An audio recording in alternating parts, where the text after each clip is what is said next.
Starting to snow. Great. Look at that. Holy crap. What's up, subscribers? Mike from the SPPTV here. It is early in the morning. For our Canadian subscribers, happy Thanksgiving. That is today. Last episode when I was working on this, I talked about getting the oil filter adapter from the junkyard.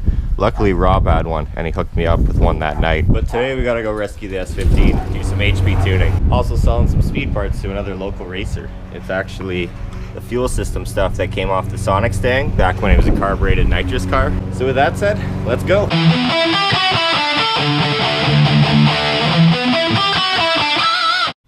Never actually used one of these.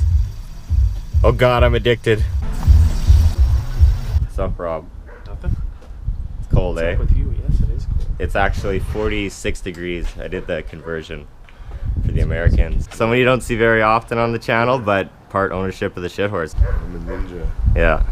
Beverly Hills ninja. Happy Thanksgiving Turkey Day special episode. Let's hear your Canada. album. Except it's not Thanksgiving in the States, though. Not in the States. Slomadian though. Just We're Canadian. 46 degrees. But luckily with HPTuners, you don't have to be outside to tune. It's not like a carburetor router. You don't have to use screwdrivers. You're supposed to turn everything off when you're, there we go. Couldn't get it turned off. No, it turned off right away. What are you talking about? We did a tune on Uter's truck a while ago. It's a 2009 GMC Sierra. It says work truck, but it's leather. It's pretty fancy. Ooh, fancy. Nav. He's been getting a check engine light for an O2 sensor, so we're gonna go in there and possibly just delete the code to solve the problem. It also used to have displacement on demand, and I deleted that, so I'll quickly go there and show you what's involved with that. Hopefully you guys can see this half decent under the engine, and then fuel, and then COT lean cruise tab.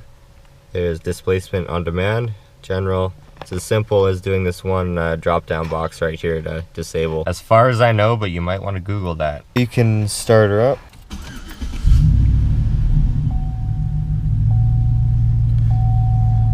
Guess I didn't show you guys this other day. If you're scanning a vehicle, you click this button here, connect to vehicle. Then it does a whole bunch of stuff. Then you click here, start scanning. So to read engine codes, you would click on this button here, and then click on the button read DTCs. I hope you guys can see this half decent. And then the best way is to just take a picture of these numbers, go into the editor, and then you can delete them if you want. Maybe change an O2 sensor if it needs it. So back in the VCM editor, you go to the engine diag tab, and then they're all numbered here. So they're pretty easy to find, and you find them, and you click SES enable off, mill on second error, you change that to no error reported, and you just go through and do that all the ones you want to delete. Again, do your own research. I've known to be wrong from time to time. Then once you're done making your changes, as always, subscribe, hit that like, but no, you hit the right button there, and then you write it. Now it's time to tune the S15 for boost weather, as it's called.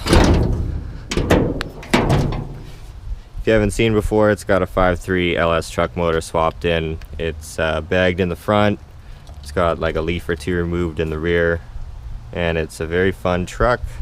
But unfortunately, the OBD2 plug is right there. Like I mentioned in a previous video, I'm pretty sure the problem is just going lean, basically, because the cold air. Cold air equals more volume of air inside the motor, which therefore it needs more fuel to run. I did a speed density tune on this truck a while ago and got rid of the mass airflow sensor. And I know with speed density tunes, you gotta kind of do your own calibrations for temperature. It's actually starting to snow.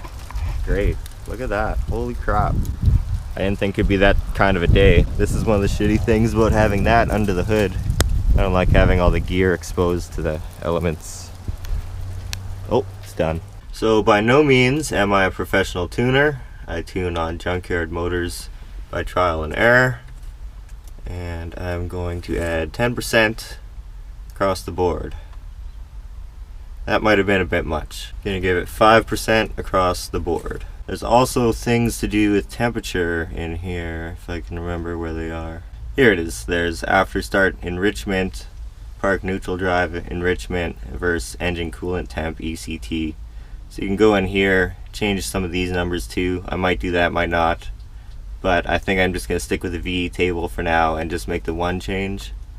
That way I know if that works or if I messed anything up. So I just started it, and I was gonna log it, and it wouldn't start, which is weird because I came here the other day and it started first try, and that was after the night where it died. Maybe it's just too cold right now and I gotta add some more fuel to those initial adder tables. I'm gonna go in, try and make some other changes, and we'll see what happens. I ended up going into here, and after starting enrichment and changing the values here all to the value that was for -4 degrees Fahrenheit, 1.225, I just copied that over to all these up to 86 degrees. And I went in here and kind of did the same thing, made the values a little bigger around the cool area. So we'll see if that makes any difference. Alright, let's hope it starts.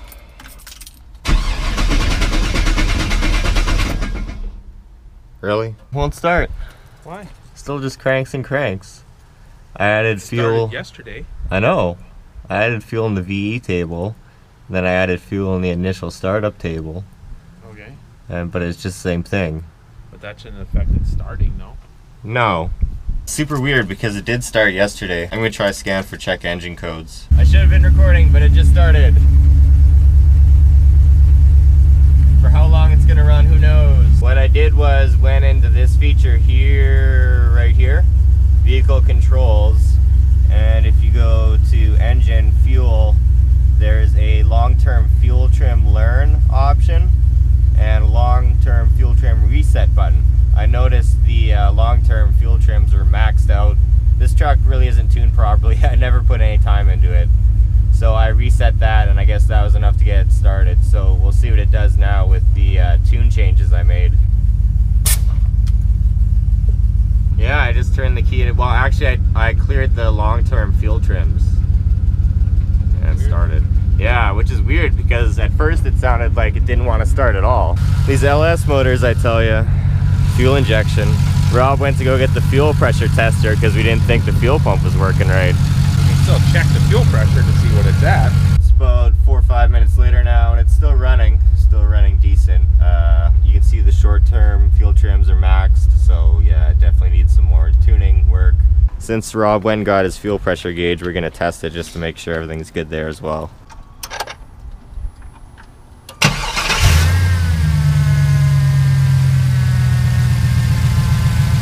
About 50 pounds. Perfect. Right arm. From looking at the scanner, there's obviously lots to do with this tune still, but that's the story for another day. I'm just happy it runs for now, and I can get it off Rob's street. Good idea. Alright, so now we're in a back lane. It stopped running on my way home from Rob's, so I'm going to try to hook up the HPTuners and see if I can just clear the fuel trims again and see if it's good enough to get it home. Alright, fuel trims cleared, let's see if it starts.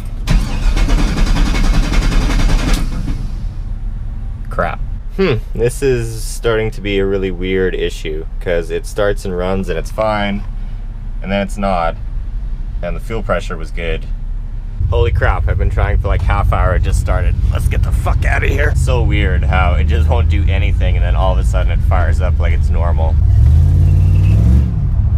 Stop for a coffee, hope I don't regret it. Come on, please start. Yes. Made her home. I really want to figure out the problems with that. Do some more tuning, maybe some road tuning. I gotta move that OBD2 port inside the truck so then I can like drive and scan and tune that way. And if I can't figure out the issue, getting this thing done and right and ready to go for winter becomes all the more important. So we'll be continuing to work on this in the next video, maybe not the next one, maybe the one after that. I gotta get this video edited for you guys and then do Thanksgiving dinner things. So as always, subscribe if you're new, like if you liked the video, comment down below, share with your friends, and see you in the next one.